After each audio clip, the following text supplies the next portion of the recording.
Alors Gemboco, dans son fonctionnement actuel industriel, existe depuis bientôt 2 ans. Mais le projet est plus ancien, il y a à peu près 5 ans. Et c'est une conserverie solidaire, c'est-à-dire qu'elle est solidaire avec des producteurs de déchets, des personnes éloignées de l'emploi et des agriculteurs qui ont des surproductions agricoles. Fondamentalement, l'activité consiste à transformer des invendus, des produits disqualifiés, donc qui sont destinés à être jetés, et les transformer en confiture et en chutney. Donc c'est un projet qui vise à lutter contre le gaspillage alimentaire. Les gens qui nous apportent ou chez qui on va chercher ces matières premières, ce sont d'abord des grandes surfaces, notamment le Super U de Cognin, qui est à quelques centaines de mètres de la conserverie et qui a été un des soutiens initiaux, vraiment premiers du projet. Mais ça va être aussi des particuliers qui ont des surplus dans leur jardin.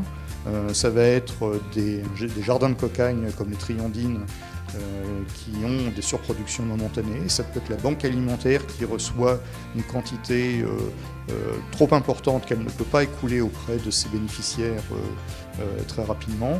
Et ça va être aussi des agriculteurs qui n'arrivent pas à écouler leur production, toute leur production, ou qui ont aussi des produits qui sont disqualifiés parce que discordus, parce qu'ils ont un coût, et on les transforme pour qu'ils les revendent eux-mêmes. Alors sur une année, les 10 personnes qui fondamentalement travaillent à Gemboco ont collecté à peu près une 50aine de tonnes, de 40-50 tonnes de fruits et légumes, et ont produit à peu près 50 000 bocaux.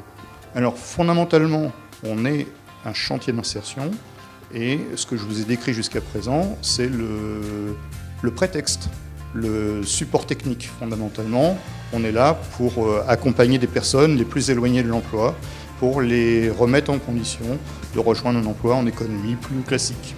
Alors, l'activité aujourd'hui, elle a 2 ans. Un parcours d'insertion, c'est au maximum de 24 mois. Donc, on a une obligation de résultat de toute façon, d'une certaine manière.